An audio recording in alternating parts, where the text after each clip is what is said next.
Destiny, episode 81. My name is Dave Hunt, and I'm joined by Michael Swick. How's it going, Dave? Happy we're in the 80s now. We're getting closer and closer to episode 100. Jeez, don't even say that. Yep, so close, Dave. And then we'll make crazy goals like 200. Yeah. 81 consecutive weeks, and I think we're getting close to over 100 pieces of content, right?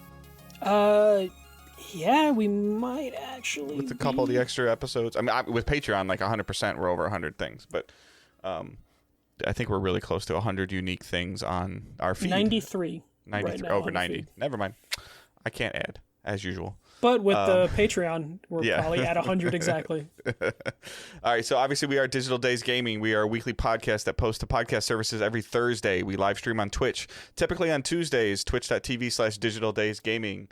As well as you can just go to our website, digitaldaysgaming.com. It'll take you to the show. It'll allow you to link it up with any of your podcast services. If those services allow you to leave a review, please do so. That's super, super helpful, as well as just sharing the show. You can also follow us on Twitch, like we mentioned before. We're a Twitch affiliate. If you want to use your Amazon Prime sub through Twitch, you can do so. If you want to spend like $5 to help us support us on Twitch, you can do that as well.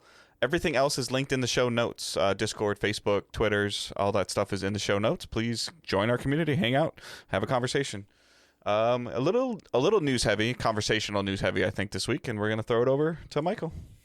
All right, we're going to start with a story that's still developing. AT&T has sold Warner Media, the Warner Brothers arm of their company, they spun it off and kind of sold it to the Discovery Network, which, owns Discovery Channel, I think TLC, and a bunch of other networks. And they are going to form a new company. So Warner Brothers is now by itself, and it is joining Discovery to form a new company. AT&T bought Warner Brothers just 3 years ago for $85 billion, and they sold it off for $43 billion. So AT&T did they sell off everything that they had with it? That's what we'll get into. Okay. They sold all of their Warner Brothers arm, or a majority of it, and came out and were basically saying, we're going back to a telecommunication company. We're not going to try and be a big conglomerate, like a big corporate. Conglomerate. Yeah. We're not going to be, I don't even know if that was the right term to use, so I cut myself off. No, you're good. I saw this story, and I saw this this talk and speculation when the first story first broke, and I was like, I'm just gonna wait because it's so confusing.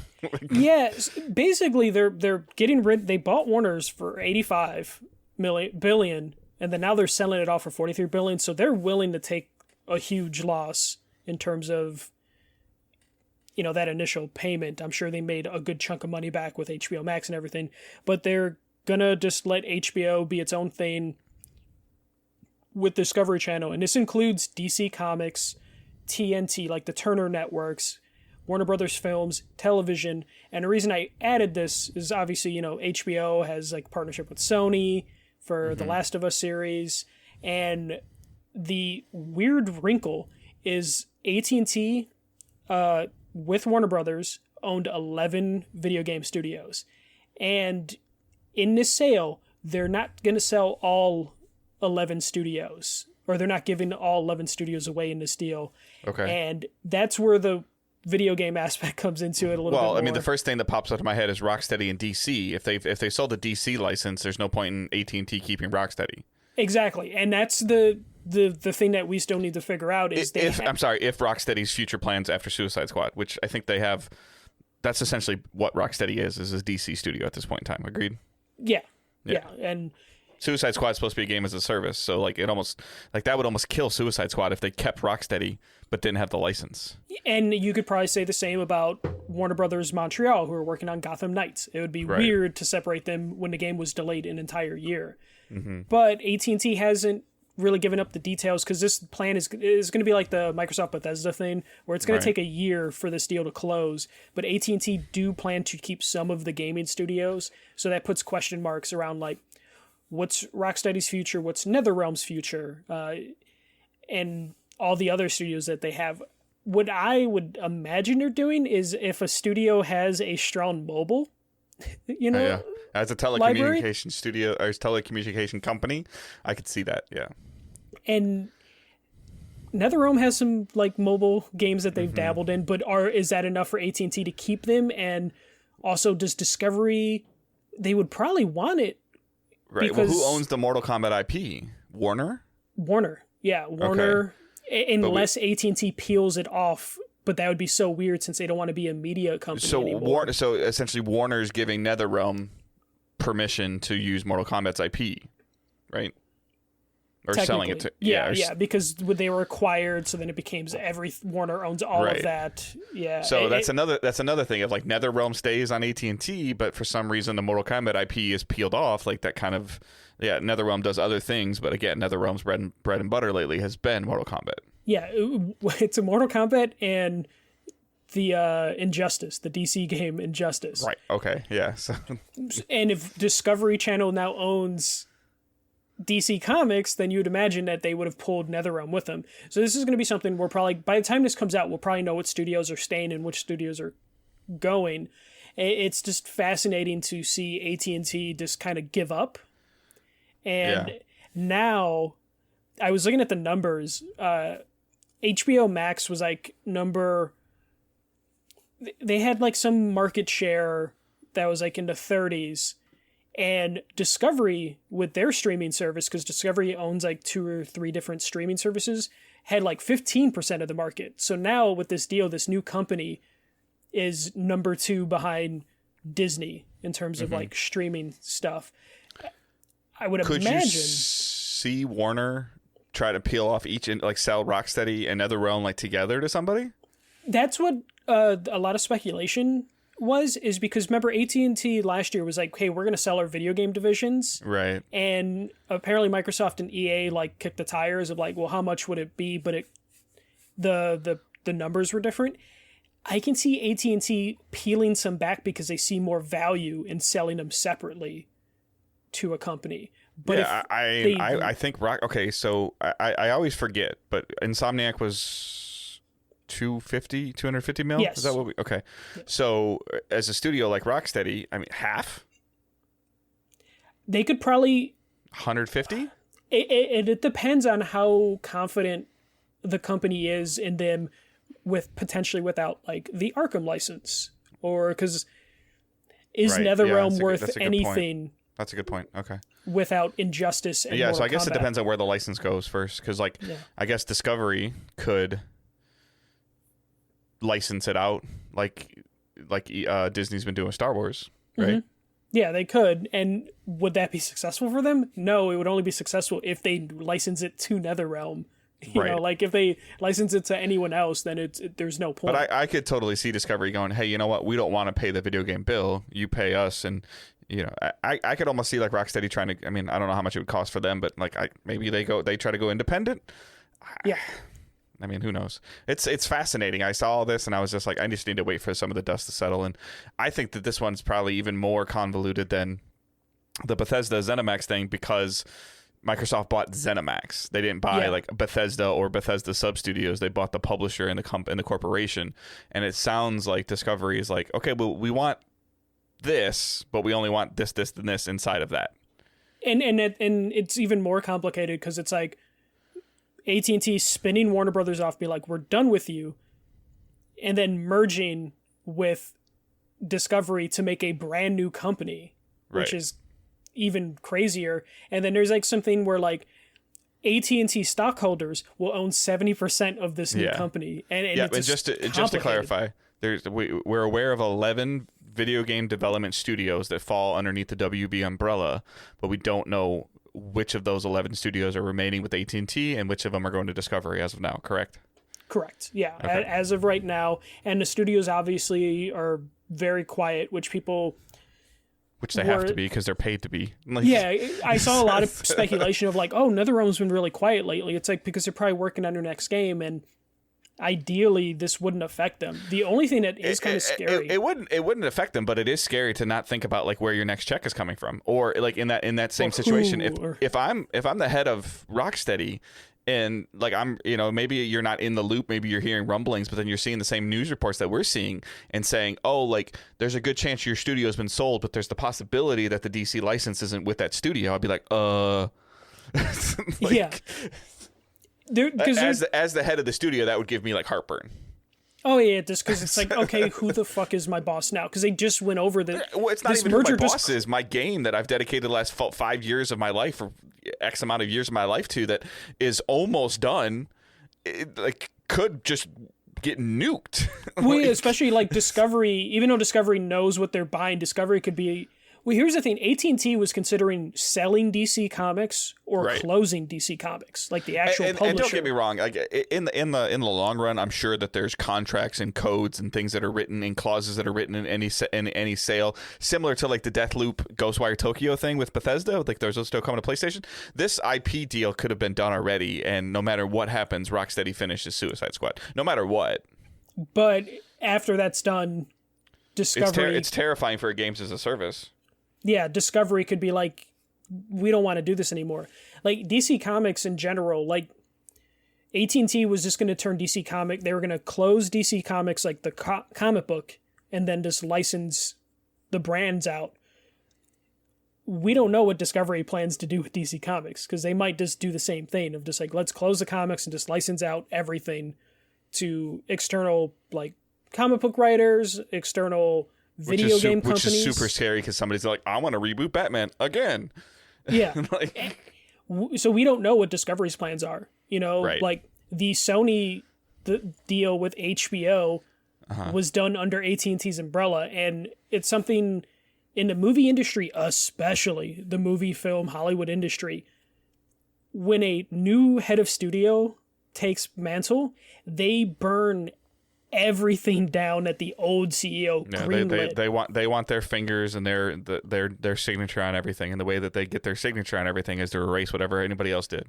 Yeah, so anything that's currently in production at HBO now has the, unless it's going in production soon. Luckily, Last of Us is going in production very soon, so Last of Us will make it through this, but the commitment could change in terms of, like, oh, we told Pedro Pascal, like, clear out the next 3 years because we're doing this, and now it could be a year-to-year thing, which means you could lose some actors and some projects as they figure out all the dust settling on this. But yeah, the video game thing was the most interesting thing to me, of just like the idea that AT&T is going to cherry pick certain companies. I'm assuming it's going to be all the mobile companies that Warner Brothers most likely owns. Yeah, but you're right though. If I'm EA, Sony, or Microsoft, I go knock on that door again. Like, hey, like, oh, what's it going to take to maybe, get the studio and the DC stuff? Like, Sony maybe would have a little bit of a financial problem with it, but I think EA and Microsoft could totally buy a studio and buy a property, like a license. Yeah, and I think Rocksteady is a strong enough studio that even if they lost Arkham, you can probably get people interested in a new IP thing from Rocksteady. Ninja Turtles. Which is Nickelodeon? Yeah, Nickelodeon. So it's Paramount. Right. So they could purchase it, hopefully. I mean, like they could go and try to purchase the licensing to it or something. Yeah. So like, but like another. I'm sorry. I still want a 4-player Ninja Turtle Arkham style game. Like, it would be so good, especially if it's like Ralph in his like trench coat. Movie era. But that's DLC. That's a microtransaction, sir. But I worry about like a NetherRealm, because I think NetherRealm is they're a great studio, but if you they make a brand new fighting IP? I don't think so. No, because there's only so much that you can do. We see fighting games come and go, but Mortal Kombat and Street Fighter are like forever franchises. But we'll see how this ends up going. We'll find out more soon, I'm guessing. But don't be surprised if like AT&T just cherry picks some studios just so they can flip them later, because... Well, I mean, ultimately, they lost a significant amount of money here. They're, supposedly, it looks like on paper, obviously, they're going to try to recoup some of that, and they might be able to recoup some of that by selling these 11 studios a la carte. Because they tested the waters last year, when companies were like throwing offers at them for some individual studios. So now they know what they can probably get. And I think that value went up because since the tires got kicked or whatever, we've seen Insomniac be purchased. We've seen Gearbox get purchased. We've seen ZeniMax get purchased. We've seen Codemasters. No? Yes? Yeah, EA bought Codemasters. Codemasters. We've seen a lot of studios get purchased, and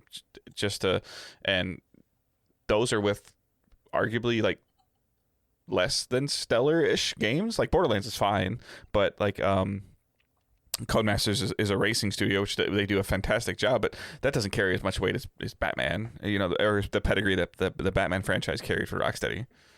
Yeah, Rocksteady could probably fetch them like a decent amount. NetherRealm just on Legacy can pull stuff in, especially if you can like do a bundle deal of like, here's NetherRealm with Mortal Kombat, right, and go from there. There's a lot of possibilities that couldn't come from this, and it's just Warner Brothers though. Like last year around E3, there was talks that they're going to do their own E3 showcase. Then COVID happened, that was canceled. This year they're back on to be at E3. This happens, so you imagine that has to like throw some wrench in their plans, or they're just going to use it as a huge selling point. Like, look at all the stuff we're doing. Don't you want to buy this? E3 is where business happens, so it could work. That's crazy. That's just so weird, though. I mean, like, it impacts so much stuff, like television, video games, movies. Like, there's so much that's impacted with this possible purchase. And, and that's not even touching the fact that there's, like, thousands of people that are going to be affected by this change. And the video game industry is already very volatile in terms of, like, how easy jobs just vanish and stuff. So we'll see what happens from that probably soon. Probably by the time this comes out, we'll probably have some idea of like where NetherRealm, like the big studios will definitely have figured out within the next week or so. The next story is one of my favorite ways Sony likes to do things is they did a Wired interview. Wired seems to be their go-to thing. It's with, I believe, Herman Hulst and Jim Ryan. Jim Ryan loves these interviews. The main takeaway that everyone got from this is how many games are currently under development for the PlayStation Studios umbrella. Herman Hulst said there are over 25 games currently in development that will be exclusive to PlayStation. This does include second-party titles. So the new studio, Jade Raymond's Haven, the ex-Bungie people's Firewalk IP. So it includes that, and then also Sony, I believe, has like 13 internal studios. So you'd imagine each one has like 1 to 2 games. I'll say if you start rattling off the stuff that we think we know about, another God of War, Forbidden West, like another Spider-Man, there's the Ratchet and Clank still counts, right? If you start rattling some of this down, like it's not like super surprising. I don't know why, like, there are a lot of people think this is a big deal. Like, this is business. Like, and, like, again, the counterpoint is like, oh, look at all the games they're making. Well, Microsoft has like 20 studios now. So they're like, if they're all working on 2 games, and Microsoft has 40 games in development, are we going to see 40 games? No. This definitely was one of those news things that seemed very, because there was like a fake list going on last week about like all the games currently in development at Xbox. And then this new story comes out like 2 days later being like, well, we have over 25 games. And it's like, I mean, The Last of Us remake, the new God of War, like you said, Ratchet and Clank, Horizon Forbidden West. The new Bend game that they got approved to do. Right. Sobe Studios are probably working on something else. Media Molecule is doing something. Like, we like... He said, and this says in development, not like guaranteed to come out soon. Right. So Sucker Punch's new game, because guess what? Sucker Punch is going to make a new game, guys. This is one of those news stories. I saw like all the headlines going. I figured I would just throw it in here. It's like a baseball team having like 40 bats for 20 players. So why? Guess what? MLB will have a new game next year. Yeah, probably in development too. Yeah. So it was just hilarious seeing people be like, they have so many games in development. And it's like, yes, of course they do. They have 13 or 14 studios. Like, and like you said, there's always the game. Like, Sony Santa Monica is working on God of War, and then there's something else that's being worked on in this office with like 6 people. And depending on how far along it is, it probably counts, which is why there's said probably over 25. 2 something else is being worked on by 2 teams of 10 or 12 people, and then if one of it is gonna be like, oh, like this is like we're actually a little farther ahead and we can actually like show you a prototype. Okay, we're gonna greenlight this game as like we're titling this game. Yeah. It's very easy to imagine each studio has at least two things in the oven right now at different stages. Look at Insomniac. Insomniac's not a gigantic studio, but they just released, or they're about to have 2 games come out within like 8 months of each other. Right.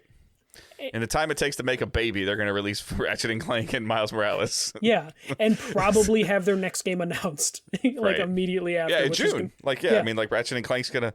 Does it come out before? We don't know what... Sony hasn't announced what their E3 stuff is. But it would like, ideally come out before, And So. they'll probably give a Spider-Man teaser, because we're probably due for a Spider-Man teaser already. Yeah, no Miles Morales mean, Spider-Man 2, I think holiday 2022 is possible. Yeah, for sure. Especially, they already have it running on next and this gen is where consoles. this is where you'd see like a title screen for it in June or July. So, and even though me and Dave talked about like, can they do New York consistently again? Yes, they can, because it's Spider-Man. So they already have like a huge chunk of the world built. now with sewers. Yeah, exactly. They're like, you can go in the water finally. So no, just, I mean, like I get it. Like PlayStation's winning. And they're getting their consoles is hard. Their games are Ratchet and Clank. There's another trailer this week. It looks amazing. So good. Returnal is solid. It's starting to like some of the armor is starting to get some chinks in it though, as more and more people are playing it and more people are getting maybe frustrated with it a little bit. I see some people getting frustrated. Yeah, so sure. I mean, and just or understanding exactly what it is or what it's trying to be, and then what they want, and I feel like Housemarque is like kind of bending to what people want more, and I don't like it when studios do that. Because I saw some headline that Housemarque is actively working on some type of save state system, and I'm like, it kind of takes away from the whole foundation of the game you made. And they're struggling with it because it's baked into the foundation of the game. Yeah. I don't even want it, and I'm one of the people that's struggling with it, but this is what the game is. I dislike the developers being forced to go against like what their intentional plan was, their intentions were. Who was it? Sekiro. Wasn't it Sekiro that got so much crap because their game was so hard, and they're like, no, we're not making an easier mode. Yeah, it's like that's not what we do. And yeah, and that's how I feel about like Returnal. We'll talk a little Returnal later, but it's I can't get to the third biome, but I'm not mad at the game. Right. I just need to get better, and most likely that means I need to spend significantly more time with this game to do that. Yeah.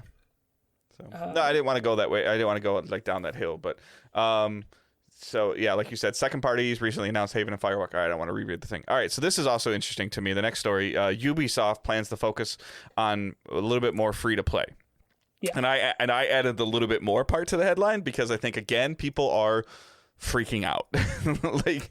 Ubisoft in an earnings report said they want to move away from releasing 3 to 4 AAA games a year and focus on AAA free to play titles.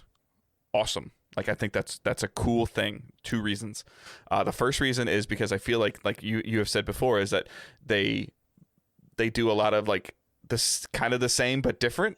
This is like Ghost Recon and Division and then Far Cry and Assassin's Creed, and that they're not the same character driven games, but at the core gameplay it's kind of like my criticism of Sony, like they're third person or first person open world adventure games. And because go ahead. Because other studios touch every single game, that's why we get situations where it's like, the map feels the same. The waypoints feel the same. The menus feel the same because they've got a really good AI team. It's just like, yes, it does that because it just streamlines their workflow if they have the same basic core. So, and then another quote, in line with the evolution of our high quality lineup that is increasingly diverse, we are moving on from our prior comment regarding 3 to 4 premium AAAs per year. Again, I think this is great because they can never really hit these. They would always try to announce 3 to 4 games, and they would always be delayed. In reality, it's like 2 to 3 a year. And then with now the most recent free-to-play, Hyperscape, flopped. And I don't have pure statistical data that says it flopped, but it's not doing things. No one talks about it. And then in response, the Ubisoft rep said that this doesn't mean that they were going to release less premium games. Like, I don't think Watch Dogs is going anywhere. I don't think Far Cry is going anywhere. I don't think Assassin's Creed is going anywhere. I just think that you're going to see more development time for these games. Like, you're not going to see them necessarily annualized as fast. I think you might see Assassin's Creed turn a little bit more into the Far Cry cadence. Yeah, I can see Assassin's Creed. I don't see a path for Assassin's Creed to go free to play, but I can see a path for Far Cry to as go a franchise. Yeah, for sure. And then we have a question in the chat about what does this mean for Beyond Good and Evil 2?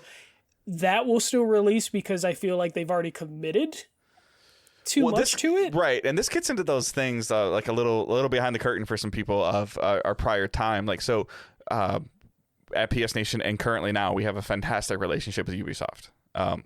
And the thing about that relationship with Ubisoft is being even at E3 events, like Beyond Good and Evil was kind of always like off by itself.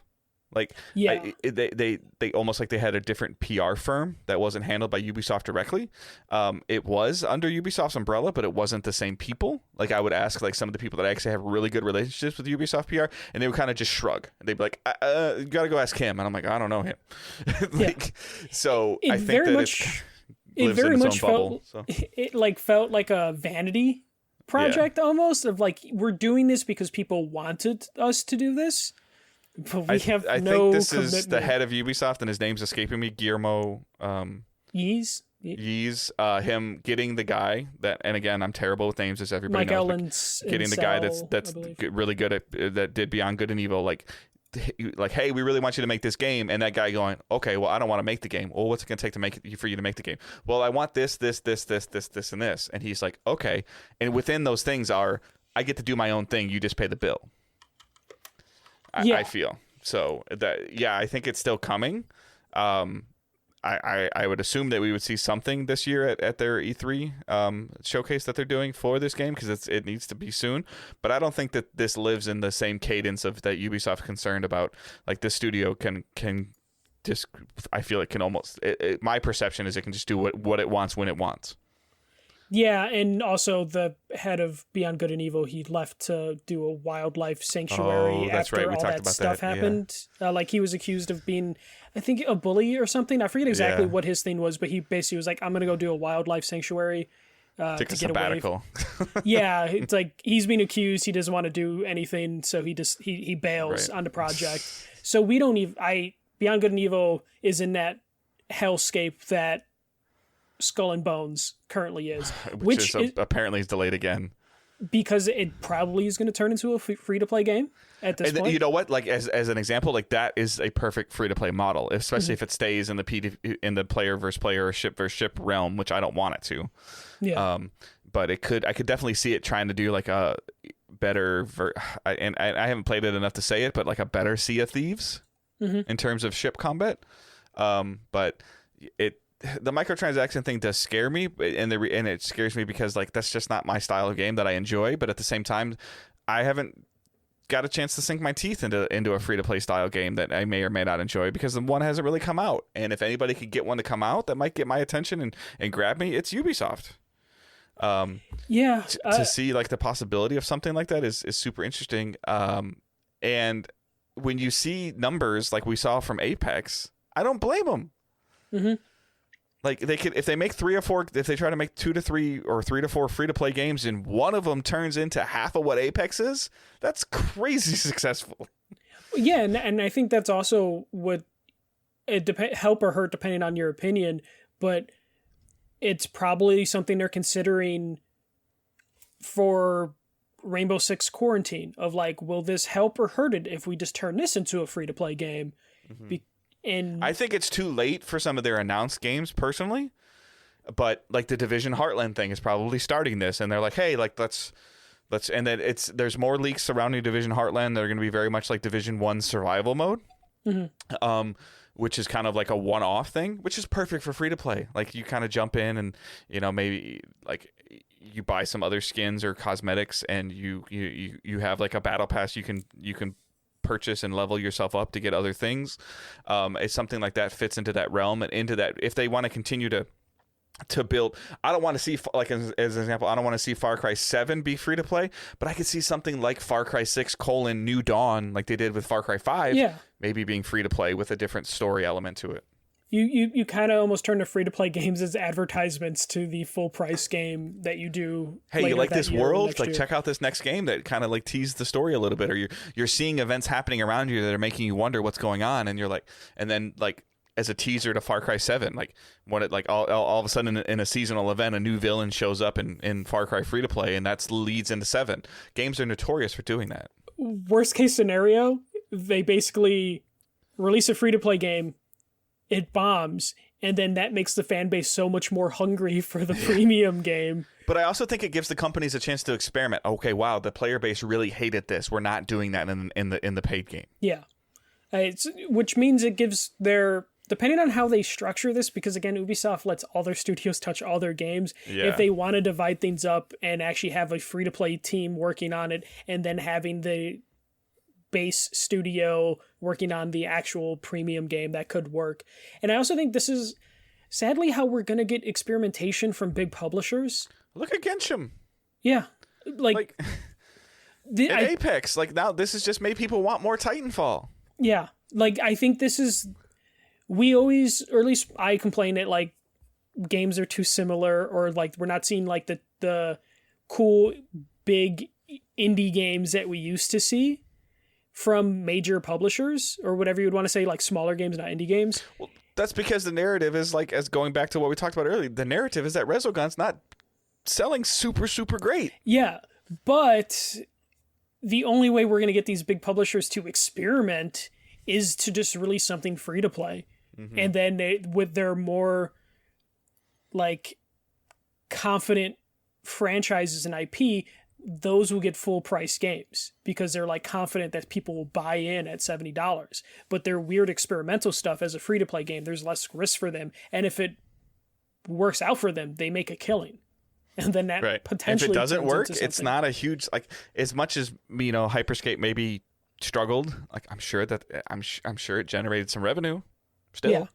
Like, and they probably learned a lot about online infrastructure that they'll apply to other games that Hyperscape crawled, so hopefully Skull and Bones and Heartland can walk and run. I mean, we've seen Rocket League kind of go from a paid experience to a free to play experience, and they seem to be doing okay. Mm-hmm. You know, there's huge opportunities, and you can argue that Destruction All Stars probably should have been a free to play game. I think Sony's super terrified of free to play after they're drawn to death. Other, you know, experiments they did multiple years ago, which just all flopped all at the same time. You know, I think that they're definitely gun shy, but to see something in that world of like a Splinter Cell style free to play, you want a new Splinter Cell? Let's see how this free to play, you know, gameplay mode works. And this also could just be a heavy focus on mobile too. We've seen them advertise a ton of mobile stuff, I think the thing that will probably get Sony and other publishers to really jump on it is just to see how Halo's multiplayer does, especially because it's going to be on multiple devices. Like, technically, you're going to be playing Halo Infinite for free on your mobile phone. Well, not technically free because you have to use, like, Game Pass Ultimate or whatever. The cloud service. Yeah, but you can just own an Xbox One and play Halo multiplayer. Yeah. I think that is going to be something, like, if that is successful, I could see Sony maybe looking at stuff and maybe revamping PlayStation Now as, like, a vehicle for, like, a free-to-play game to be able to be played anywhere. Basically kind of do the Fortnite thing. Could be possible from like a Sony, because free to play seems to be working for Activision, for Epic, for EA. Yeah. So it's really Ubisoft just seeing that and being like, okay, there's 3 cases where they're getting really good success. Let's try it. And how soon do you think until EA tries to do a free to play sports game? I can see them doing that relatively soon. Like I could totally, like a different version of FIFA. So I don't know like if you FIFA Lite or something. I don't know if you saw, but EA recently did something. There was rumors that they were going to bring back like the EA Big Oh, I did see some of that. So where they're experimenting, yeah, that could be something like an NBA Jam style EA big game that's free to play. I can see that. Yeah. Like, I think their acquisition or of another Super Mega another NFL Blitz style thing. Yeah, you know, I think their acquisition of Super Mega Baseball, which we didn't talk about. Yeah, which I just remembered now. Yeah.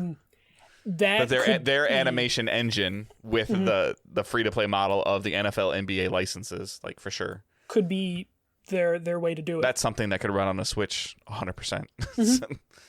So I see them already probably dabbling in that soon. And Codemasters makes so many racing games. I could totally see them seeing one of the many racing games they're developing. Endless Runner, NBA Street. Yeah. There's God, please don't really do that. Don't do that. But there's definitely a path for them to do something. But all right, that's it for the big news. I have 2 small stories that I threw on here since nothing was delayed. Yeah. This GTA thing is wasn't this announced at this like PS5 next gen event? Yeah, we already knew about the online thing, but why is it taking a year and a half to come out? I don't know. So GTA 5 is going to come to the Series S, X, and PlayStation 5 on November 11th. It will be GTA 5 and GTA Online. There will be separate products or the same. I mean, if you buy GTA 5, you get GTA Online, but you can also buy online standalone. How is one game going to span 3 generations? Really? I don't know, because it makes a shit ton of money. I know. It's not free to play. If it was free to play, it would probably be as big as Fortnite. Yeah. But there's just enough entry in there. This just Kudos as a to them, reminder. Man. Kudos to Rockstar. Yeah, this is just a reminder though. GTA Online is still going to be free for PlayStation Plus users for the first 3 months. There's no price on what the standalone GTA Online will cost after that, or on Xbox. $50. $30. I'm kidding. Yeah, Red Dead is 20. Red Dead Online is 20. So I'm guessing it'll be 20, 30. You know how many maybe? people are going to have purchased this 3 times? Yeah, no, and it's not a free upgrade or anything like that. I'm curious to see how it looks, because their jump from PS3 to PS4 was a pretty nice visual jump. And the price was justified 100%. Yeah, I wonder if there's enough of a jump that isn't just it loads faster, that it's justifiable. Especially now, like, since it's not a free upgrade, how much do they plan to charge? Because you can get GTA like anywhere for like $10-$20, and it plays on your PS5 and Xboxes. So like what are they going to put in there that's going to be $20 or $30 worth of saying like, oh yeah, I need to go buy that again, or I'll just backwards compatible play it and I'll be fine. So and get the same experience, because it is going to probably feature crossplay. Because why wouldn't it? Right. Because if they can't kill their community, because that online community is what is keeping that afloat, with all the different like role play servers and all the craziness with that. So that's coming out November 11th. And then this article, which is just Jeff Grubb and the Nico Partners analyst said that, or they confirmed Starfield will be Xbox exclusive, and that is not surprising at all. Turns out Microsoft sees Starfield as a very important part of pushing Game Pass. Surprise. Yeah, it's shocking. I know. Like, you spent $7 billion on a company, you're going to put them on other platforms. No. Yeah. Do you think personally that Starfield and Bethesda can carry enough weight to... I was having this conversation with Angela, and she's talking... Angela tries to always talk from like the average gaming standpoint, of like, we don't know what Starfield is. Like, there's rumors that Starfield might come out this year. And I looked up like Fallout 4's sales, and they're like 13 million, which is really, really good. Fallout 76 sales, not so much. Yeah, but two going into different, very style games, though. 2 different things. Does, in your opinion, because you're kind of more of this genre of gaming than I am, does Starfield have carry the weight for you that Elder Scrolls and Fallout carry?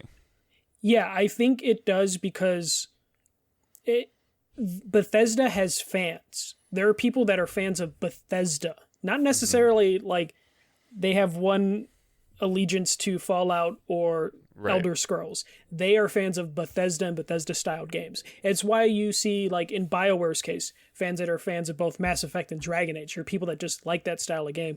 I think, and therefore they bought Anthem. They bought Anthem because BioWare. Yes, and most of them disappointed as hell. Right, absolutely. And I think Bethesda and those people bought Fallout 76 because Fallout and Bethesda.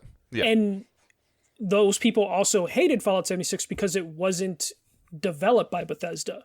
Right. It was a Bethesda game, but I think the Bethesda fans are smart enough to know when that studio's making a game, and that's how we see a Fallout 76 tank. Okay. Well, because of poor development, but also it had going against it. Like, this isn't a pure Bethesda game. Right. All right. And then the next question I have for you is the same question she asked me. Are those fans of Bethesda within the last 6 months already Game Pass subscribers? That's a tough one. I think when the acquisition was announced and they put all the old Bethesda games on there, I'm sure a huge chunk flocked to there, hoping that I think we can say that we've seen an increase of about 6 million Game Pass subscribers since the Bethesda acquisition officially went through, roughly. I mean, maybe 4 to 5 million. It's hard to tell. I think it was at 16 or 17 million, and then it went to we heard like 16 or 17 like in January, February, and now we've heard 23 million in like May. So there's a lot going on in there with Outriders and MLB and the Bethesda acquisition going through, along with a whole dump of Bethesda games to Game Pass. I think there will be a bigger influx than we saw in this window, because the questions of, is the next one exclusive to Game Pass, hasn't come out yet. And then my next question to you, and I know that these are just ones I'm throwing at you. Yeah. Will Starfield be on Steam? Yes, I think it will. I believe Microsoft is really committed to putting all their games out on Steam, and they said they are revamping the Microsoft Store, but I don't think they have a timeline for that, so I can see it coming. Because my initial thought process is, you go on your, you're a PC gamer person.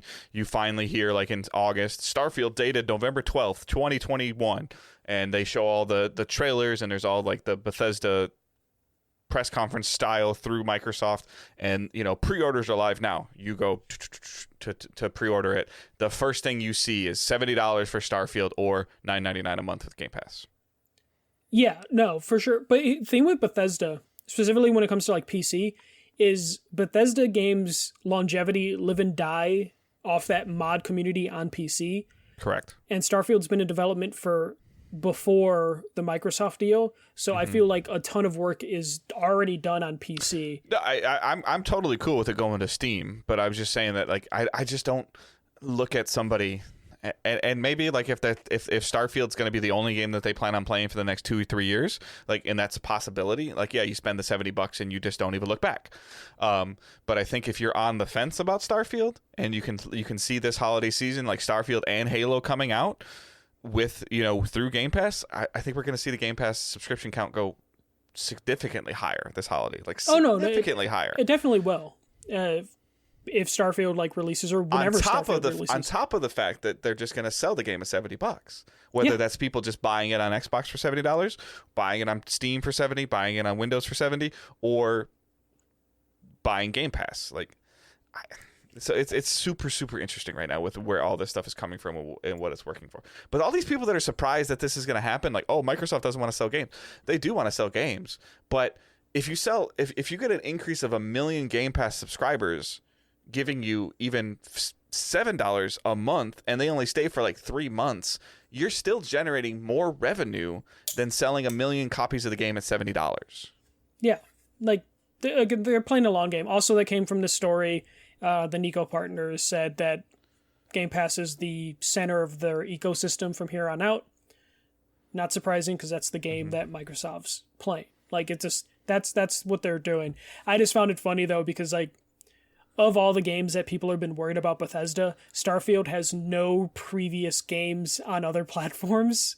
Right. So there's less of a reason for them to have the conversation. If we were talking about Fallout or Elder Scrolls 6, then there could be like that little bit chance that it'll release on other platforms. But this has no allegiance with any previous platform. So it being free or It's not free, it being on Game Pass exclusively. It's probably arguably the IP that made, because people feel like Microsoft overpaid for Bethesda. It's probably the IP that made Microsoft overpay for it. Yeah, they could have seen something, and sucks it's still. The rumors like space combat, like I'm seeing a lot of space combat, space dogfighting rumors like behind it. Like, I'll be super fascinated if this June Microsoft does an event with Bethesda. Bethesda gets its own day or gets its own hour of the event or whatever, and they announce and they show Starfield for the first time, and they say it's coming out this year. Like, I guess to be honest with you, I'll be flabbergasted and surprised and also concerned. But that would be a huge 1-2 punch for Xbox. Oh, yeah, absolutely. It's Halo, but and it has to be right. Like, so it can't be Fallout 76 again. Like, it can't be. No, and I think that's why they've been really quiet about it, is they don't want to present anything until they can tell a full story in terms of what their plan is for this game. We've talked about, so he said, somebody in chat, like the power of a new IP, but I still think Elder Scrolls 6 is coming to PlayStation, hopefully, is what he's saying. I think something like that's like an MMO style of game, they want it on as many platforms as possible. And I agree with you that I agree with what you're saying, but I could also see Microsoft going, no, like, you need to come to our platform to play this game. And now their platform can be Game Pass as a platform, but their platform, I don't think, can be, well, we're gonna license it to PlayStation 5 as well. I understand what you're saying, and as a consumer, I think that's the right call. But as a company that just paid $7.5 billion for it, it doesn't make sense. Yeah, it's one of those. I guess if Starfield completely bombs and Microsoft is just like, okay, the next Elder Scrolls game. Yeah, but then if you're Sony, you're gonna be like, okay, well, you're gonna pay for this. Like, they're like, I don't think Sony. You're gonna would get me care. a better deal. No, I don't think it would even care. Sony would probably just laugh about, like, okay, yeah, bring it to our platform. It doesn't matter. Just bring your game. It's a single. Elder Scrolls 6 is a single player game. Like, no one's gonna like freak out like if it comes to the platform. Though Sony will probably, if we're talking about like Elder Scrolls Online 2 or something, I could see Sony going like, we want the Epic deal. With the deal we have with Epic of cross-platform play, we want that for your next MMO. But I think the caveat is this browser cloud thing. Like, if they can out Stadia, and you can open up your laptop, your HP Chromebook or whatever, and open it up and have the game function well, that's crazy. Like, to where you wouldn't need a $500 box or a $1,000 PC. If they can get the browser play working better than Stadia, which Stadia is not bad, there's just nothing there. Yeah, Stadia is the best, but there's just nothing to play it on. Yeah, but that's it for news. Again, weird week. I put those last two stories in just for fun. All right. So what we're playing and watching, mine's quick. We're still watching just some of the Disney Plus shows. I haven't watched the Bad Batch yet, and I want to. Star Wars Bad Batch. The first episode's like 75 minutes long.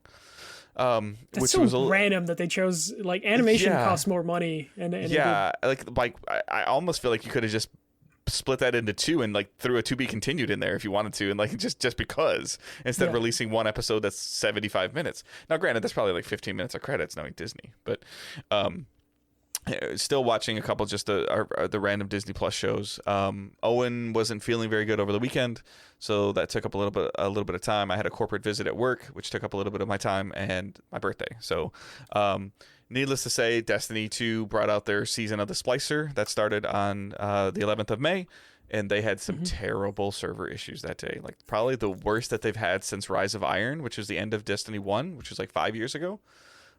They were having, like, I felt like I was in a time warp, because they're like, oh, if you're on PC and you have more than 40 friends actively playing Destiny, it won't work. And people were getting Honeydew errored out. Like, there's so many errors that this game has, and they're still having some problems with it.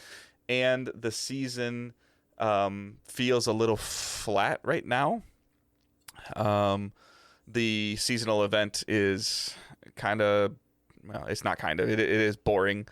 However, the interesting part of it is that me being as much of a Destiny player and lover as I am, I will kind of tolerate certain things in the game if the rewards are worth it and the guns that they're putting out in the game are really good this season.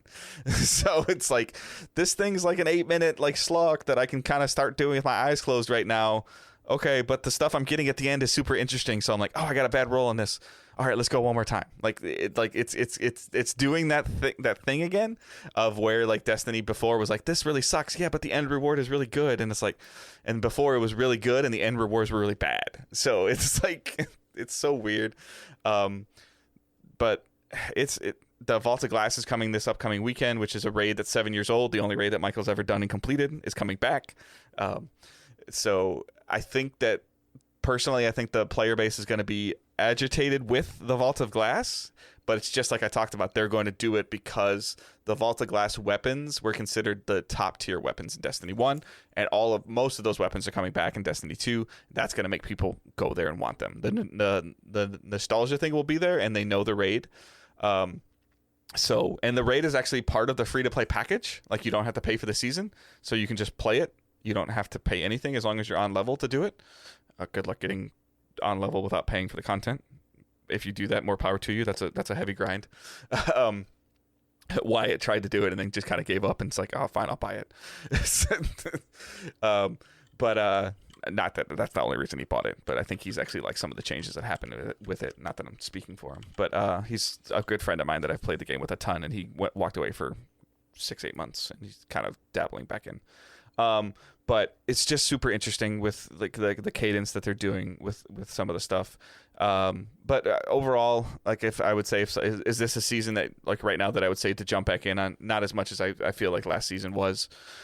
So we'll have to see how the story cadence plays out. And I just haven't had a chance to go back to Returnal yet. I want to do like some additional coverage of Returnal. I'm just in that mode again where I'm having a hard time finding something that grabs my attention other than Destiny, and it's just so easy to pick up Destiny and play. I've got a core group of people that play on PlayStation that are like, hey, I'm doing this tonight, and I'm like, okay. And then, like, last night when I got home from softball, my buddy on Xbox texted me like, hey, we need a 6 for this.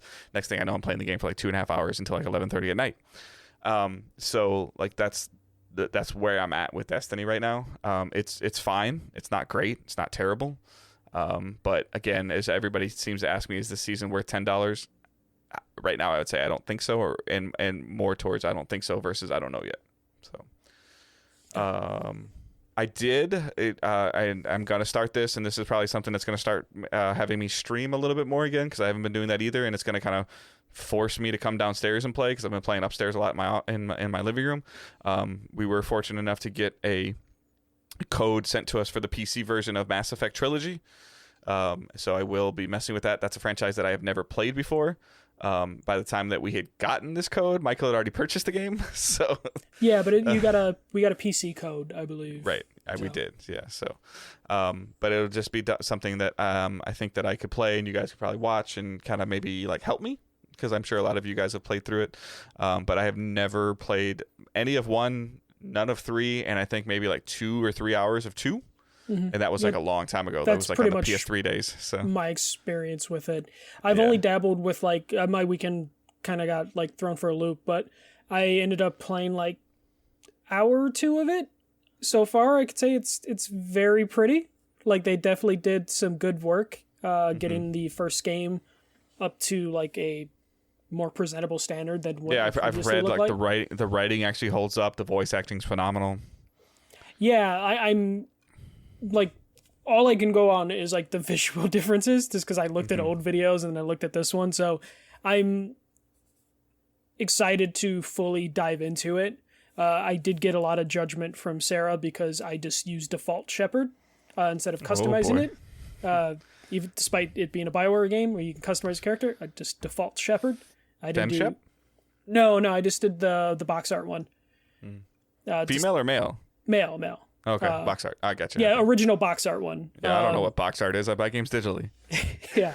Original Shepherd. I just did like whatever he looked like on that. I tend to do that with like RPGs, even if you can create the character. I get annoyed. Like I don't want to care about the eyebrow, like the eyebrow dip. Like yeah. Like same name, Shepherd. Like because it sounds good. Like I went basic with my character creation, but the game looks pretty good so far. I can't wait to see more of it though, because again, You're playing it on Xbox, right? I'm playing it on Xbox, yeah. Because Sarah's still deep into Final Fantasy, and there was the Final Fantasy Fan Fest last week, which had a ton of Final Fantasy news. Yep. Which I didn't put in here. Cordy Wyatt was all over that, and if you want to know about that, go to Discord. Talk to Cordy Wyatt. Talk to Cordy on Discord. That's his thing. We might have to get him on and have him do some Final Fantasy breakdown for us. Maybe. I don't know if Sarah will go in front of a mic, but maybe you Sarah and Wyatt do a show or something. We were talking about Wyatt because Sarah was like considering leaving her server just because her current friends aren't playing as often, and I know he plays pretty often. Like if you go on his Discord, it probably says Final Fantasy. Yeah, he's on PC, but there's cross-platform play. There's cross, yeah. But they announced during the Fan Fest that they're doing. We would have to leave data centers to play with him, and currently there's like 3 data centers that she would have to travel between. And you can't do that, so she would have to pay a server fee to transfer data centers. But they announced at the Fan Fest that they're going to include data, like travel between data centers. So that's coming. You can farm this material to transfer. So that made her excited because, right now, saying it's $10. It's $10, yeah. Yeah. $10 just to move your character to a different server? Is that what you're saying? Yeah, to move it to a different data center. But we criticize Call of Duty for selling a red dot. It's very specific, and you lose some like leaderboard stuff. I forget. We were looking through it because basically, I'm just waiting for some like shoe to fly across the room, or like if you're saying the wrong thing, and Sarah's like across the room, just stop it. But the good thing is they're going to add data center travel, and right now. Like my friends from high school play, but they play on a different data center. Wyatt is on a different data center, and then her friends are on a data center. So she wants to play with everybody, but can't without having to pay $10. Can we just like, put everybody on one center? Nope, it's just people pick different data centers, and then but I mean, can't we just like? Can't you guys all like? I guess it depends on how many people you have playing. So. Everyone's in different free companies, so they're established in their clans or whatever. So the data center travel is a huge thing. And also male bunnies are happening, and that's just all I kept hearing about on Twitter and from her and my friends. A bunny class, you could only have girls, and now there's boy bunnies. Vera? Cordy, Wyatt, Veras? Are the bunnies Veras? There's now Veras. But yeah, that is why Michael's either getting a ton of cool points today or none. There's no Mayo Vera. Okay. And that is why I bought Mass Effect on Xbox. It's because my Xbox doesn't have Final Fantasy installed on it. So that's mostly what I've been playing, other than banging my head against Returnal, but enjoying it as I'm doing it. I just can't get past the second boss for whatever reason, but honestly, if you look at my total death count in the game, I'm only at like 25 deaths, which isn't that bad in the grand scheme of things. Right. But it's just because Returnal's one of those... and you probably stop, right? Like you're like, all right, I'm putting it down. So. I'll keep doing it, but like the problem I have is if I take 2 days off from it because I'm playing other games, I just can't get into the rhythm. And it's just one of those things where I want to get into a stretch where it's like, okay, I'm going to play Returnal every single day, because by the end of my runs, I'm burning through the 2 levels without any difficulty. Wait, you can't just like key out of the first biome? I run through it every time. Okay. I don't know. Materials and weapons and stuff? Yeah, just to build up. And I get really good as I'm getting really tired because I'm at the end of like my 3-4 hour session. So like I just need to not take breaks from the game in terms of like... Yeah. And I'll be honest with you, that's the part that kind of scares me, though, that it's you're telling me that, you're kind of running through something and it's taking you 3 hours to get to the second boss. Yes, I know you can checkpoint to the second biome, or then once you beat the second boss, you can checkpoint to the third biome. Like, I get that. But it's still one of those things where it's like... I also really like the first biome. I really like that section. Gameplay always wins. I've said that for years. And if the gameplay is good and you can play the same level over and over again, if it's unique and fun and good, that's fine. The concern that I have, the worry that I have is just stupid things that are happening in my house lately. Like my dog will jump on the couch, okay, and he'll step on the Roku remote, and when he steps on the Roku remote, it puts the Roku on the TV, like it puts the menu on the TV when I'm in the middle of the game. Like, yeah, I can hopefully hit the options button. Or I love her to death, my wife walked in front of me slow today in front of the TV. Like, I got, like in Destiny, it's not as big of a deal, even though I got agitated with it. If she killed me, if that caused me to die in Returnal, I would probably be very agitated.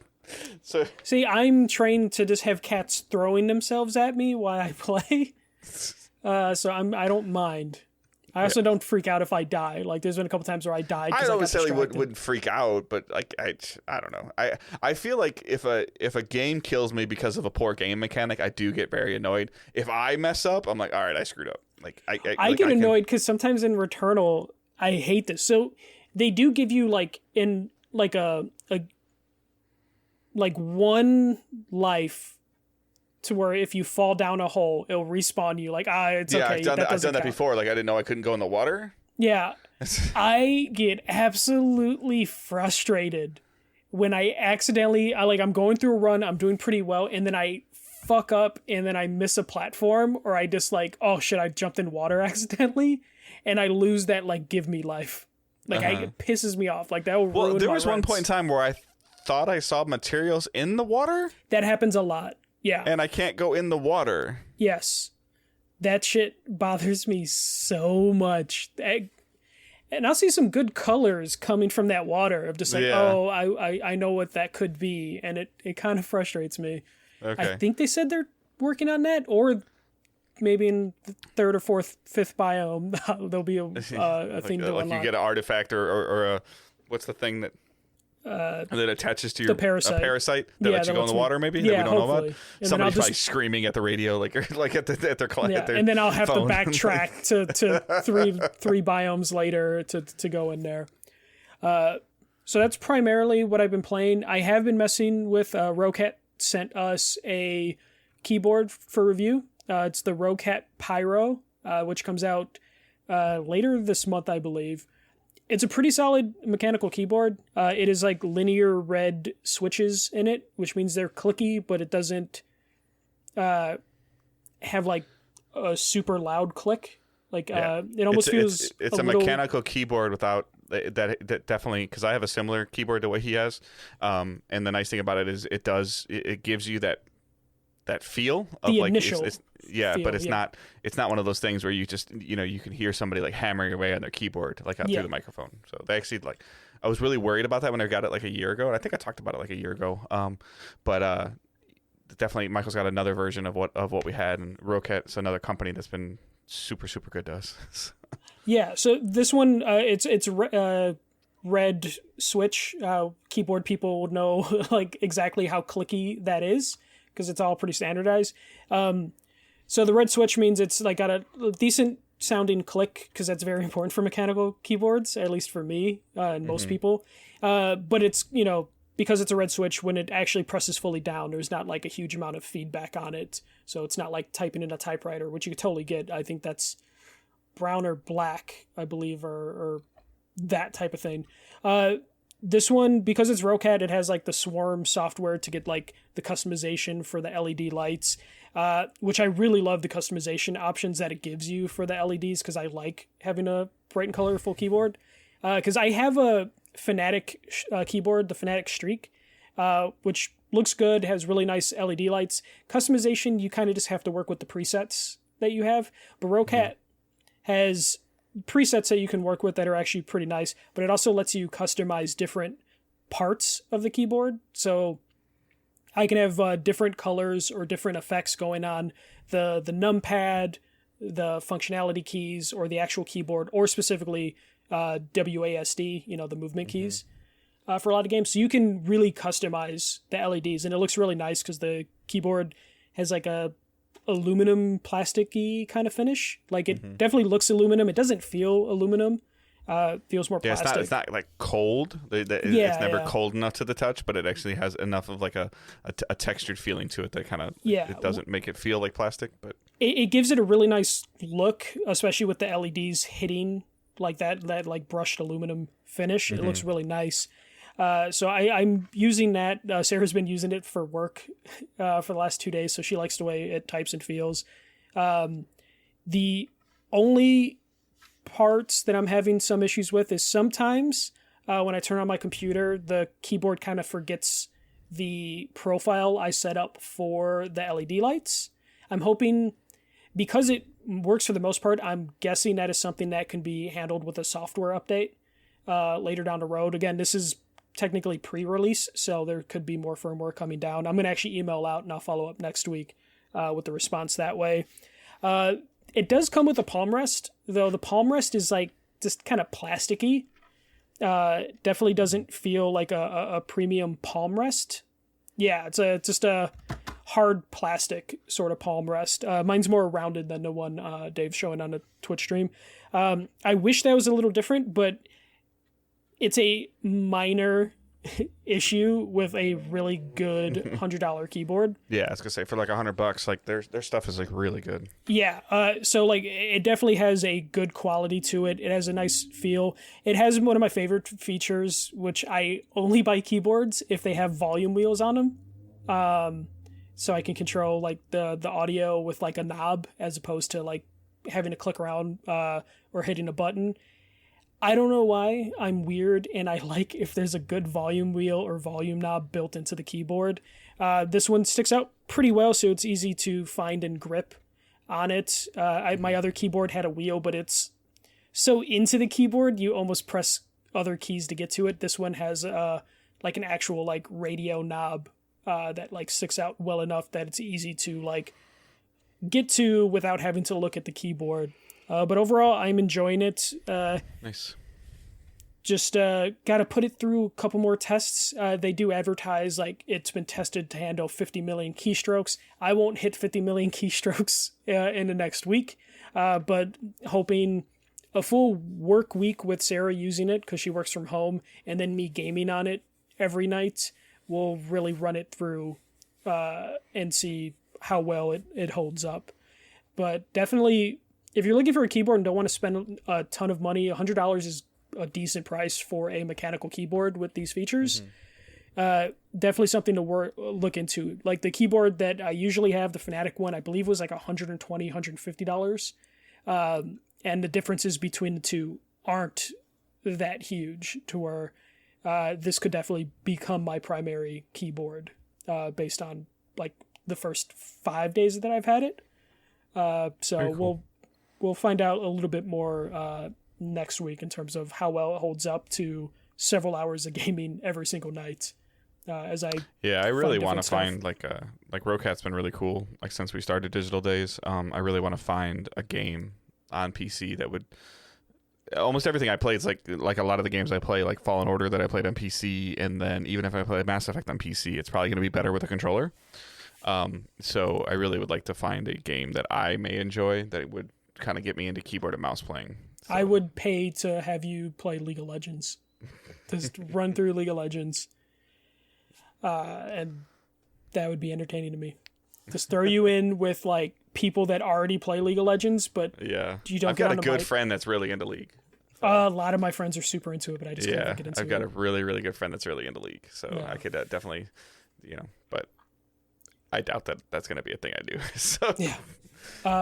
That's you watch anything or nah, not really. Other than the stuff you watch for your podcast now. Yeah, every movie ever. I mean, I watched like an okay horror movie and then an okay failed pilot that was turned into a movie. That's fine. You can find that stuff. I'm just enjoying watching random movies, but a lot of weird stuff that I know Dave's like, I would never watch some of these movies. I haven't. I've watched some pretty weird stuff on Netflix before. Yeah. But usually it ends up being some kind of like just bad sports movie. Yeah, no, I'm going all in on this thing. I think the next movie we have to watch is like a bad romantic comedy that looks like it should never have been released. It looks like a bad Lifetime knockoff. Do you want to give anybody any insight of how you pick these movies? Or? Yeah, so for every movie ever, what we do is I go to...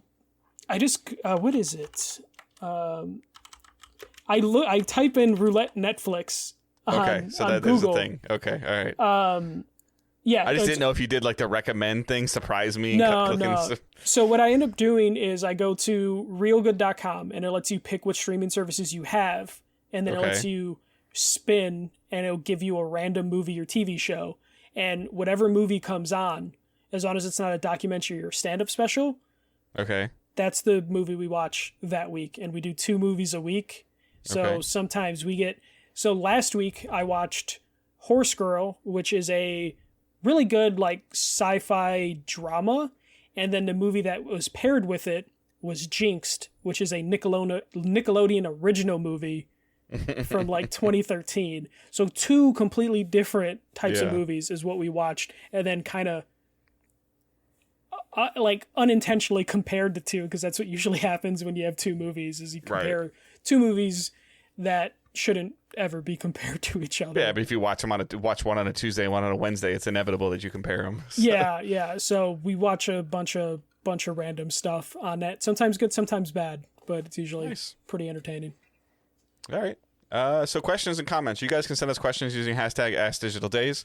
This is a perfect example. Michael and I kind of both forgot to ask for questions for this week's show, but that doesn't mean you have to wait for us to ask for you guys to send them.